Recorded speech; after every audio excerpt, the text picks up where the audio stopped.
Hi, this is Yelena with Black Sheep 303 Creative, and today is a product review of the Tim Holtz and Tonic Studios stamp platform. So it'll be a combo of voiceover and just straight narration. Hi. So I've had a fair amount of requests for a review of the Tim Holtz stamp platform. I didn't have it until recently. I did purchase it. I got it on sale at Joann, so it was really inexpensive, like $22, $24, something like that, when I believe it normally retails for about $40. And this is the original stamp platform. It is not the mini version. So to start off with, I just want to take you through like some facts or like things about it. This is the nice box that it comes in. It comes with like a handle, and it's very nicely padded, and you know, it's a nice little, you could save it if you wanted to, like to store it in, but it is very well packed when it arrives. So I just wanted to show you that box. Tonic always does a really nice job packaging things. So to start off with, it works like this. So this is sort of the area that you stamp in, and it's magnetic, and it comes with these two magnets that are very strong. And then it has a clear plastic lid, and the lid is removable. So you flip it over depending on what kind of stamps that you are stamping with. So hopefully you can see here, it says rubber. So this side is up when you're using rubber stamps, like cling mounted stamps that have like red rubber that have a cushion on them already. And then if you want to use clear stamps like these, you flip it over. So you just pull it up and straight out, and then you flip it over and place it right back in. And you see that clear is sticking up. And the reason for that is because the thickness of the platform is different on each side. So the clear side, which is this side, is only about a 1/16 of an inch thick, whereas the rubber side is more like an 1/8 of an inch thick. And that's because you need to accommodate the cling mount cushion and the rubber on the rubber side, whereas on the clear you do not. So that's why it is designed this way. I am kind of curious to see what happens if you stamp rubber stamps on the clear side, just because I would prefer to just be able to keep it as one, not have to switch it out, although it's not that big a deal. Alright, so the overall size of the entire thing, like this way, is 11.5 inches, and then this way it's about 9 7/8, so almost 10 inches wide, and then it's about 7/8 inches high, so pretty thin. It has this nice rubber cushion, like foam cushion on the back, that helps keep it in place, so it stabilizes it on any surface. Like I'm pushing on it, you can probably hear the tapping of the table, and it's not moving because of that cushion. So this has the ability to open all the way, like 180 degrees. There are these two rulers on the two sides. It's inches, and then it's millimeters and centimeters on the outside. Now I know if you're in the U.S., having the inches on the inside is good, because that's what we use, but if you're in a metric system country, I would think it's going to be a little bit harder to do the measurements given that they're this far out, and there's no way to turn them around or flip them. So I don't know if they sell a different version maybe in other countries where it's flipped around, but in the US we have inches on the side. And so the stamping section, which is sort of defined by these little raised plastic pieces, is 8.5 inches by 8.5 inches. Now the really nice thing about this that I like a lot, which is different from the MISTI, and the MISTI is the thing that I have and have had for a couple of years and have always used, is the open sides. So this platform, so there's only like sides that are raised on the inside corner here, and then these are completely open. So like if you have a piece of 8.5 by 11 paper,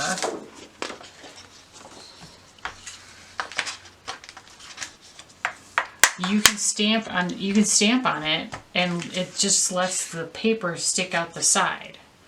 And that's really nice. That is not what the MISTI does. The MISTI has a raised edge all the way around it. So if you do that, you wind up kind of crunching the paper. I might grab my MISTI just to show you a comparison here. And you can also stamp on like 12 by 12 paper, which is kind of fun. You know, like if I wanted to say I was going to use this for a scrapbook page and I wanted to stamp a title and emboss it or something, I can still do that, and the paper just sticks out the sides and doesn't get squished, which is my big pro for this design of this stamp platform. I'm going to grab my MISTI here. So compared to the MISTI, and hopefully you can see this. So this is the full-size stamp platform and the full-size MISTI. It's not the big MISTI, it's not the mini MISTI, it's just the regular size one. And mine is pretty old, so I got it before the grid was laser etched into the front the way it is now. Because this does have a grid kind of etched into the cover. So that's nice for like lining things up. It is a little bit like, it's almost like engraved in there. So I'm curious to see when we try to clean it, does ink get stuck in the little hole, in the little squares? But I'm just probably not. It's not super deep. But there's no way to take the grid off of this. Whereas like on my MISTI, I could theoretically probably scrub it enough where I could. But on the new ones, that is not the case. But you can see the MISTI is smaller than the Tim Holtz platform. The MISTI is 8 1/8 inches wide this way, whereas the Tim Holtz, as I mentioned, is 9 7/8. And then it's about 10 inches this way, and the Tim Holtz is about 11 1/2. And they're both about the same thickness. They're like 7/8 of an inch thick. However, with the MISTI, like as I mentioned, you've got the 3 sides that are raised. So if I were going to stamp on this, I'm going to kind of squish the paper, like it's going to squish the paper down, especially if you take the foam out and you're stamping with like a cling mount stamp. It's going to be really like squish. So that's a disadvantage of the MISTI and a very nice thing about the Tim Holtz. The MISTI, however, comes with this nice little foam stamping pad. So that's why you don't have to flip the lid. Like you can put the foam in and stamp with thinner clear stamps, and take the foam out and stamp with the thicker cling mounted rubber stamps. So I'm curious to see how the Tim Holtz platform does without any rubber in it or any foam in it, because I am used to stamping on like a cushioned surface of some kind, either this guy or my Sizzix Stamper's Secret Weapon. So I'm curious to see how does it do without any foam in it. Alright, so that's just kind of a quick comparison between the Tim Holtz and the regular MISTI. But now let's get back to our important element here. So right off, I would say this is really well made. And that's almost, I mean, I have yet to come across a Tonic product that isn't really well made, especially a tool. It's very sturdy, it's very heavy duty, it's not gonna, I mean, yes, you could break it, but I think you'd have to work pretty hard or like smash it pretty hard to break this plastic, because it's pretty thick and heavy duty, and the base is really nice and heavy duty. I'm curious to see how this does, because it lifts out. You don't have to like lock it in place, it lifts out really easily. I'm curious to see, does that bother me while I'm stamping? So, okay, so I'm going to test a few things. I'm going to test both rubber. So these are the rubber stamps I'm going to use, which are some Tim Holtz Stampers Anonymous Day of the Dead 1. And then for my cling stamps, I'm going to use Concord and 9th. I'm going to use this, maybe some of the solid, and then this real detailed butterfly stamp, just to see what we get. And these Day of the Dead are super detailed. Did I mention? Okay, so this is how it comes. You get the 2 magnets and then the platform, and that's everything you get in the package. So now let's try stamping with different types of stamps. Okay, I'm switching over to voiceover now. So I'm first going to start stamping with the cling mount rubber stamp. So you can see I got the rubber facing up, and then I've got my cling mount stamp. I picked it up with the lid. It just clings right to it. And I'm going to stamp this with some Memento Tuxedo black ink onto some like 100-pound white cardstock. It's nothing fancy. It's just some regular old cardstock. This is a really, really, really detailed stamp, as I mentioned, so I'll be curious to see how it comes out. Now I'm pressing a fair amount on this, and it came out pretty well with just one inking. Now, not well enough for me, so I'm going to ink it again, and we'll see what we get. And so then after my second stamping, I think it looks amazing. It looks really perfect. It's beautiful, and it did a phenomenal job. Now, I was curious to see what would happen if I tried to stamp this very detailed stamp onto some cold press watercolor paper, which, if you're familiar with that at all, you know it's very textured. And normally I probably wouldn't be doing something this detailed on watercolor paper as you see there, because it usually doesn't stamp very well. You don't get all the details just because that paper is so heavily textured. But I wanted to see, like, how good could I get it? And you can see each time I stamp it again, it does better and better. And this is the 4th stamping, and by that time, it's pretty good. I mean, you don't get every detail, but I was pretty impressed at how well it did do. And now I'm going to stamp with clear stamps. So this is the detailed butterfly from that Concord and 9th stamp set. And so I'm going to flip the lid over so you can see it doesn't come out when it's in any position other than 90 degrees straight up and down. So I've flipped it over so it says clear in the upper left corner. You can read it, pick up the stamp with the lid, and then I'm going to stamp it again with Memento Tuxedo black ink, this time onto some Bristol Smooth cardstock. I often use this for some watercolor projects, and it's almost always what I use with my Zig Clean Color Real Brush markers, so it's a paper I use a lot. And you can see with one inking, it did pretty well. It's not as dark in the middle, but that could be because of the way I inked it or because of the way I pressed on it. So I'm going to stamp it again, which is the great thing about a stamp platform. And you can see it comes out absolutely perfect. It's beautiful. All right, and then I want to try stamping a solid stamp because those can be a little tricky. I always have a hard time getting a really solid impression with a solid stamp, and it did pretty well with just one inking. And on the second inking, it's really, really good.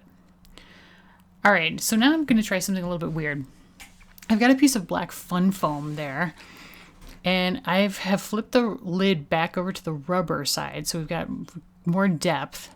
And I'm going to stamp with the clear stamp onto the fun foam using the rubber side. And it worked like a charm. So I was really happy about that. And I think that's going to be my solution. I'm going to just have fun foam and just always leave it on the rubber side. All right, so cleaning it. So I tried StazOn, which is that archival in the middle, and then VersaFine on the end. The StazOn has dried. The archival is basically dry. And then the VersaFine did not dry. Now, the VersaFine's not a surprise. It is not designed to dry on non-porous surfaces. So the baby wipe takes that right off. And then the baby wipe really takes a lot of the archival off, as you see here. But it doesn't do anything at all to the StazOn. Nothing.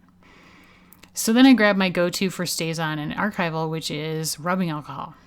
And that takes the archival off, no problem. It takes some of the StazOn off, but not all of it. I mean, not even close. Maybe, it takes like a layer off. So it gets lighter in color, but it does not take the stain out. So you can really see there. So then I was like, oh no, what am I going to try now? So I tried hand sanitizer because I know Tim Holtz is a big fan of that. Thought maybe this would work. So I rubbed some hand sanitizer on there and I let it sit for about 5 minutes. And then I rubbed it off and that didn't work at all. Didn't do anything. And so then I went out and bought some StazOn cleaner because I was like, oh no, how am I going to get this off my stamp platform? I was pretty concerned at this point. And I thought, well, if anything's going to take it off, StazOn Cleaner is. Nope. StazOn Cleaner didn't work at all. Didn't really even make a dent. I mean, it might have lightened up a tiny bit, but not by much. So then I went and researched on Google, like, what are the other options? So on one of the platforms, somebody mentioned that WD-40 had worked to get StazOn off their Stamp-O-Majig. So I was like, okay, I'll try that. That didn't work either. So at this point, I think I've ruined my stamp platform until I tried the Mr. Clean Magic Eraser. And you'll see that worked really, really well. Now I had to scrub a lot. I mean a lot to get it off, but it did come off. So those are my tests. So now let's go to my pros on the Tim Holtz stamp platform. I think this is a really, really well-made and super high-quality product. Tonic tools usually are. This is no exception. It's a really great price. Like $40 is pretty reasonable as it is, but when you can find it on sale, man, it's a deal. It's a bargain. And it works really, really well. It does a great job. It stamps exactly as you expect it to, and it's just a great tool.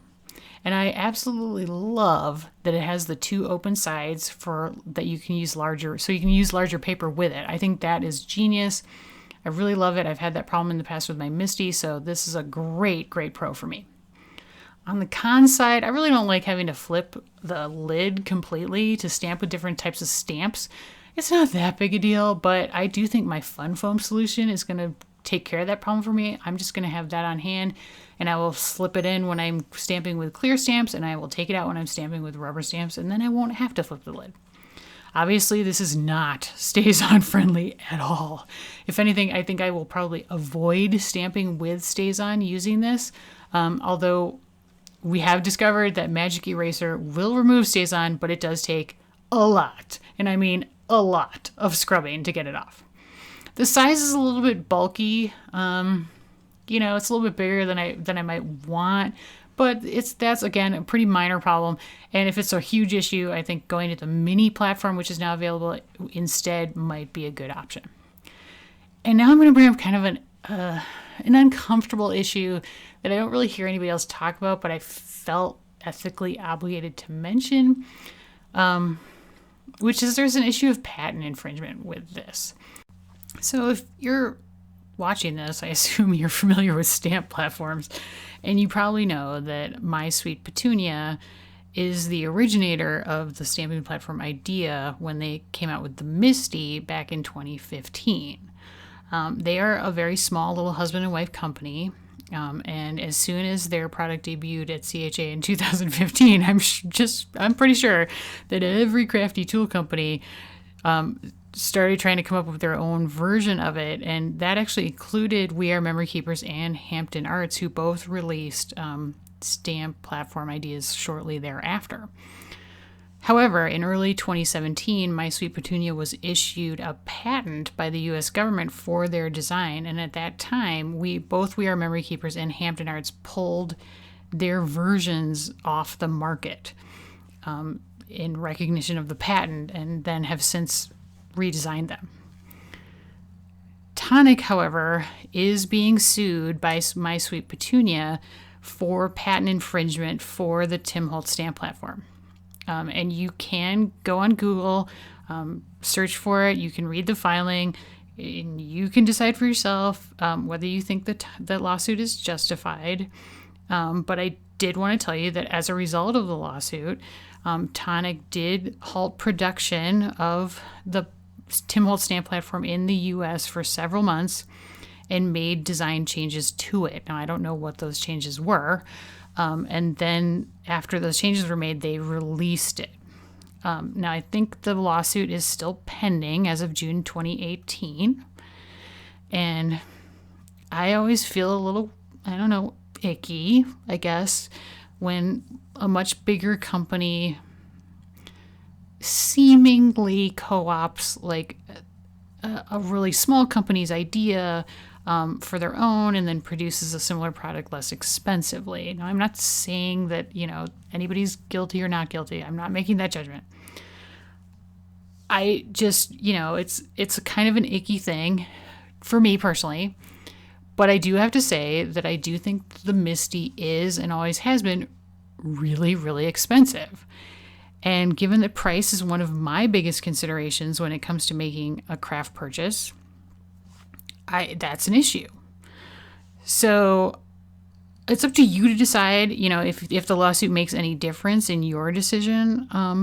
But I just want to make sure you had the information so that you're fully informed if you are considering buying any stamp platform. I don't care if it's the Tonic Studios one, the MISTI, the We Are Memory Keepers one that's coming out. I don't, any of them.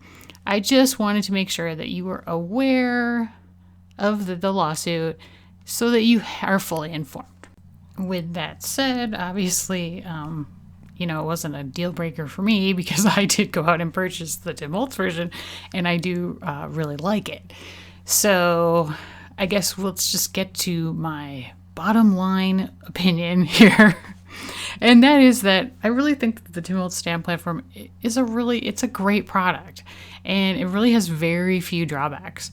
If you don't own any kind of stamping platform at all and you are considering this one, I think it's a great choice.